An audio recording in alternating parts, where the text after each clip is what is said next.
Hello everyone and welcome back to Let's Play Pokemon FireRed. In the last part we went through Viridian City and even went through Viridian Forest, reaching Pewter City in the process, and now let's take a tour around this little town.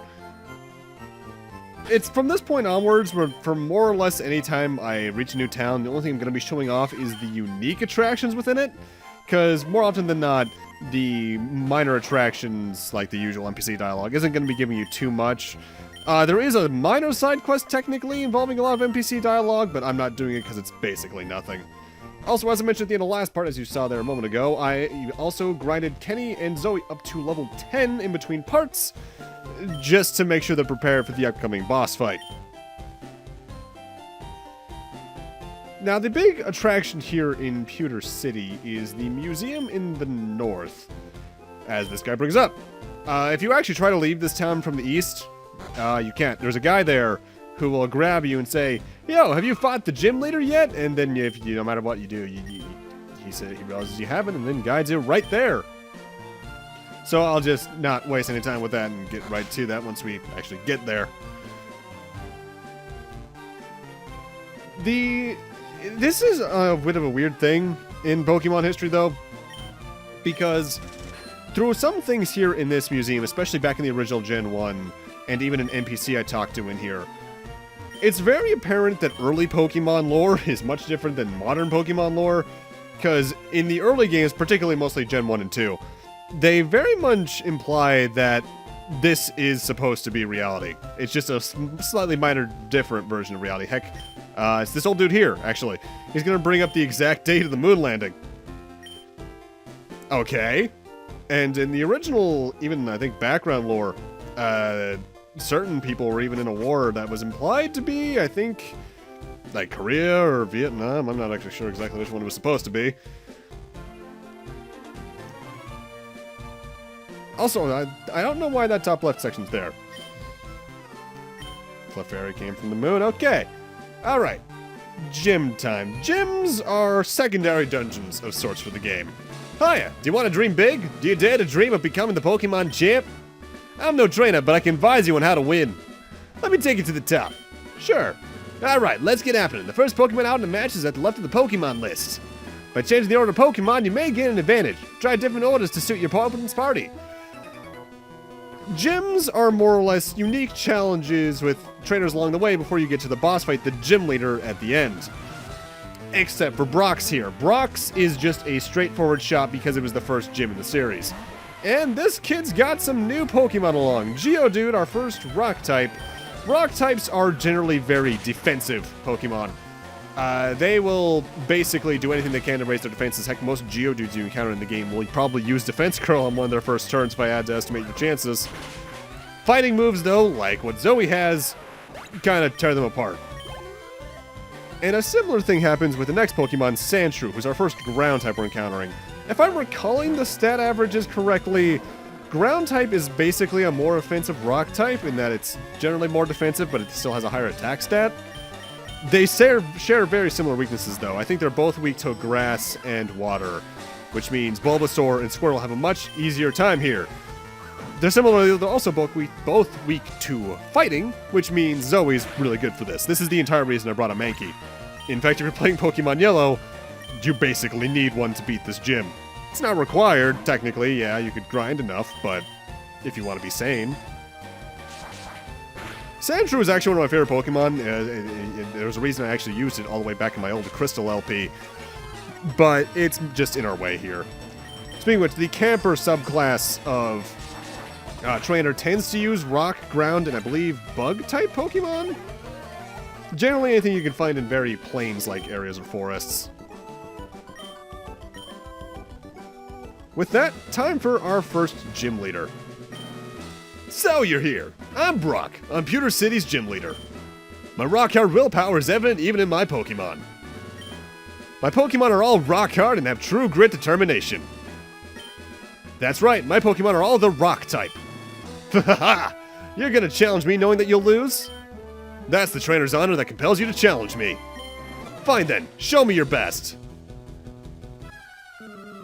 I love the gym leader battle theme, by the way. Gym leaders are essentially this game, the series' main boss fights, so to speak.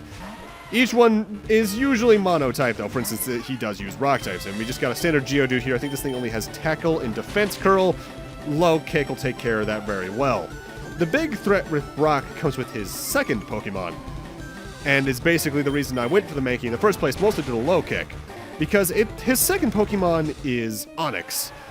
And in general, Onyx isn't too bad. It's a really defensive Pokemon, yeah, but its attacks aren't the best.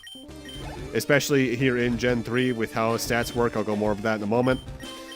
The big threat with it is that it has two very particularly annoying moves.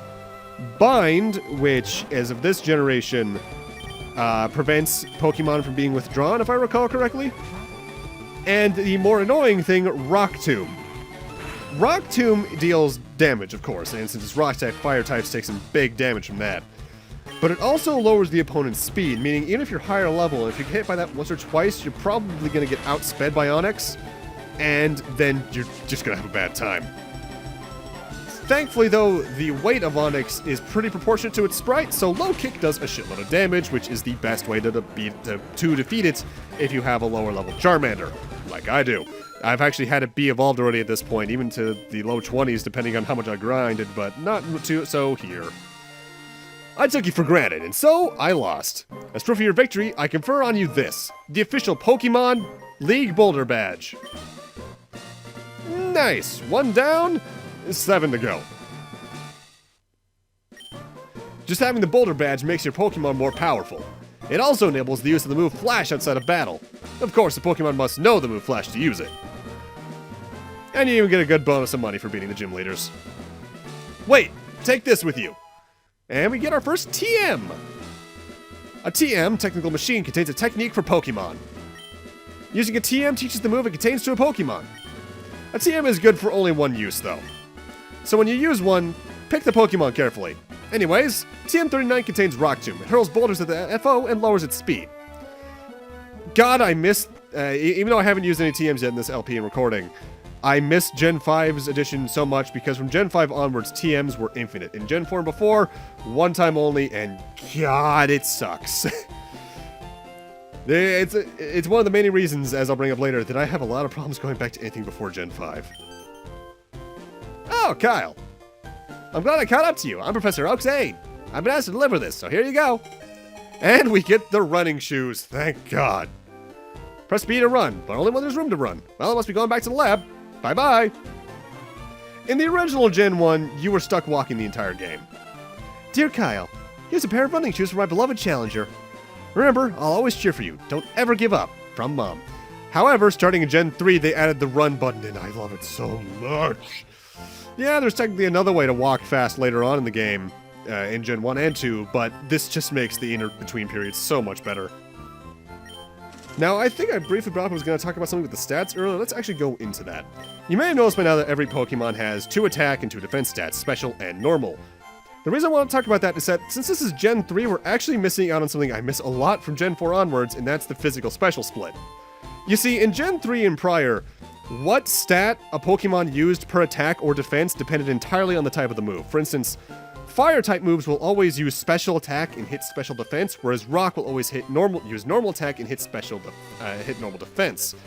From Gen 4 onwards, they made it so that each move was categorized as a physical or special move, so you could be much more in tone with what was going on with it, I suppose. That's not the right word, but it's easier to keep track of, I think is the best way to put it. And it's really hard for me to go back to Gen 3 because of that. Also, that last we fought a moment ago, I think she only has 2 Pidgeys. Whereas Colton here really likes the baby bugs because it's all bug catchers can basically use at this point. Either way, welcome to Route 3. This place is relatively tame. A lot of familiar Pokemon to catch in it, though. This youngster has our first Ekans, which is, I think, our first pure poison type. Poison has moves that can often inflict poison, for one thing. But I think its big thing is that it's very good at attacking. Ekans in particular, I think, in its evolution, have relatively high attack stats as its highest. But since I think Poison counted as special in this generation, that's not the best stat balance. So it can be worth using if you want a Poison type, but I just don't like it too much. Again, though, that's because in Gen 1, things were very limited, and from Gen 4 onwards, Gen 1 Pokemon just generally got boosted. In terms of notable Pokemon you can catch here on this route, it's more or less a lot of the same that we've seen before. Pidgeys, Rattatas, Spearows. You can catch the Sandshrews here, as well as Mankeys and new Pokemon Jigglypuff. But otherwise, nothing too notable. Also, if you the reason this fight's not being sped up is, first off, it has a Spearow, which is just a more offensive Pidgey. It's overall better, even though it doesn't evolve as much. Pidgey reaches a Stage 3 evolution, whereas Spearow only evolves once to a Stage 2. Fearow, I think, is overall better than Pidgeotto, but Pidgeot, I think, is better than both. What was I saying? Oh, yeah. The reason that guy didn't get fast-forwarded is because, first off, he does have a new Pokemon. But the reason it didn't get skipped entirely, if you go down here to grab this Oranberry, it is technically a fully required fight. Also, I had to actually go back and get that Oranberry because I forgot about it. That is generally going to be my logic for fighting a lot of these trainers, is if they're required for the path I'm going on to get a piece of item, even though that technically makes them optional, they're still required to get that item.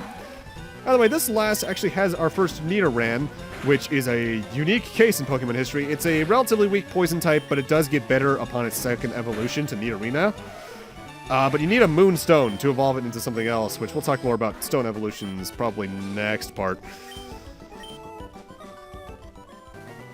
General rule of thumb with a lot of these trainers, though, Caterpies, Metapods, Weedles, Kakunas, Rattata, so on and so forth.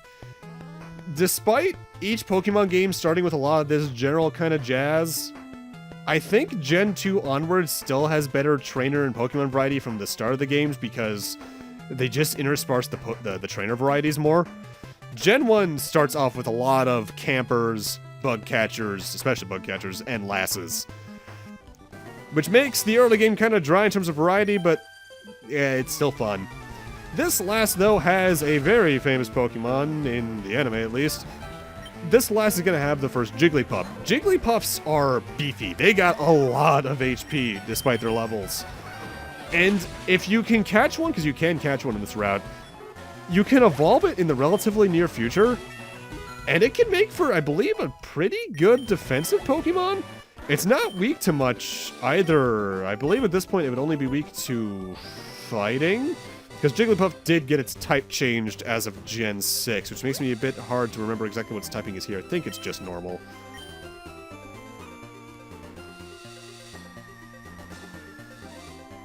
And we're actually at the end of the route.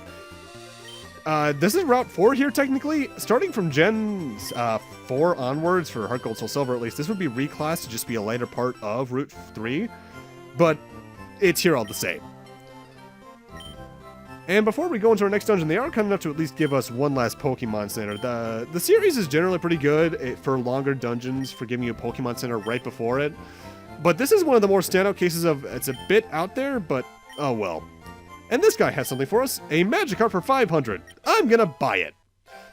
That's a lot, it's basically enough for a couple potions, for literally the most useless of Pokemon at this point. So I'll just name it something useless. Let's go with Aqua. Magikarp, though, it is relatively useless in battle. At this point in level, it only knows one attack, which is Splash, which does absolutely nothing. At level 15, it will learn Tackle, but the main reason I have it with me right now is for minor Pokedex completion, just to work on some minor side quest stuff for later.